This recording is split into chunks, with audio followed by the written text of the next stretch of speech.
जिला अभिभाषक संघ के चुनाव की जांच के लिए बनी समिति पर हाईकोर्ट का स्टे।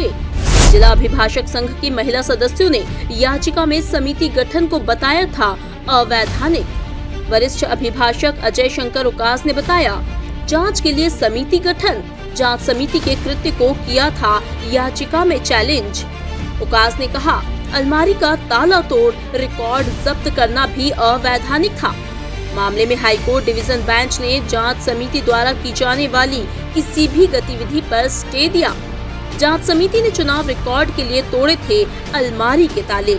कार्यकारी अध्यक्ष श्री राम सिंह भदौरिया ने बताया, सत्य की जीत हुई है। 1 मार्च 2024 को इंदौर अभिभाषक संघ के निर्वाचन का काम हुआ था और मनोज द्विवेदी साहब मुख्य चुनाव अधिकारी थे और मैं उसमें सहायक चुनाव अधिकारी था। 6 महीने बाद करीब जो उपाध्यक्ष पद पे अपने दिनेश हार्डिया जी चुनाव लड़े थे, जो हारे हुए थे, उनके ओर से एक ज्ञापन दिया गया इंदौर अभिभाषक संघ को कि चुनाव पारदर्शिता में नहीं हुए हैं, चुनाव गलत हुए हैं।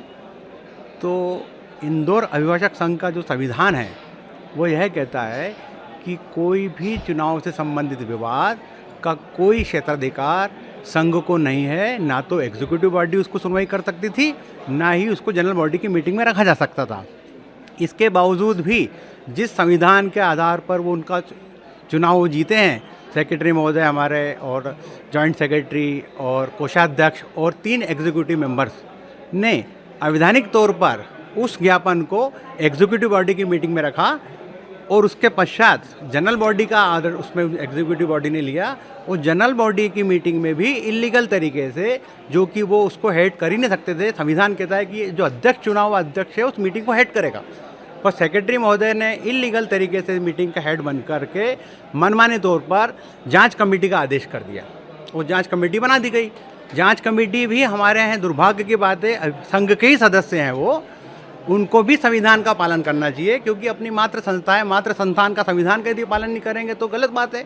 तो एक जो चुनी हुई कमेटी थी, जांच कमेटी थी, उनको भी ये पद स्वीकार नहीं करना था कि चूंकि लीगल कमेटी बनी है तो हम इसके मेंबर्स नहीं बनेंगे, ना इसकी कोई जांच करेंगे। इसके जांच का पावर सिर्फ और सिर्फ स्टेट बार को है। स्टेट बार को भी चुनाव के निर्णय होने के पश्चात 10 दिन के अंदर उसकी आपत्ति देना पड़ेगी। स्टेट बार ने उसकी एक कमेटी बना रखी विधिवत एडवोकेट एक्ट के अंतर्गत, और फिर वो जांच कमेटी जांच करती, फिर कोई निर्णय होता है। ये सब मनमाने तौर पे इन लोगों ने काम करा, वो भी टोटल इलीगल है। जैसे कहा, चुनाव अधिकारी श्री द्विवेदी साहब को उन्होंने एक नोटिस दिया था कि आप हमके चुनाव सामग्री दीजिए, वो जवाब देते इसके पहले ही इन्होंने मनमाने तौर पे अवैधानिक तरीके से जाकर के चुनाव सामग्री जिस पेटी में रखी थी, जिसमें ताला लगा था, ताला तोड़ दिया। अब फिर क्या हुआ, हमारे जो मातृशक्ति हैं सविता जी और ज्योति माहेश्वरी जी, ये आगे आए, संघ के सदस्य हैं, ये पूर्व में कार्यकारिणी सदस्य भी रही हैं।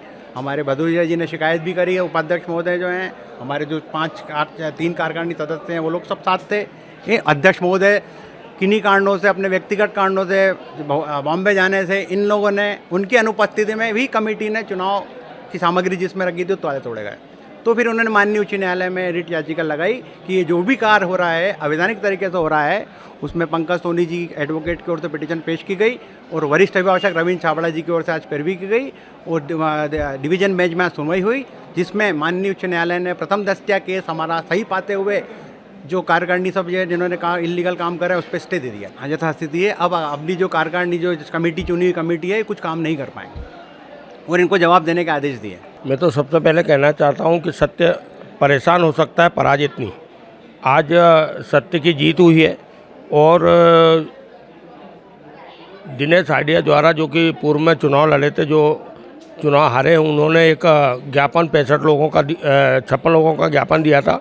उस ज्ञापन के आधार पे हमारे अध्यक्ष जी और कमेटी को निर्णय ले रहा था, लेकिन जब हमने संविधान को पढ़ा और संविधान के अंतर्गत देखा गया तो वो अनुचित था, क्योंकि उस समय कुल 6 महीने हो चुके थे। तो हमने उस चीज़ को नकारा दिया, लेकिन हमारे सचिव महोदय कपिल बिरथरे ने इनकी ओर से सह सचिव, कोषाध्यक्ष और 3 कार्यकारिणी नमन दुबे, सुनीता योगी और मनीषा पांड्या को उनको कार्यकारिणी अध्यक्ष बना करके और उसको प्रस्ताव पास करा कि इसको शासन सभा में रखा जाए और इनने शासन सभा में रखा गया।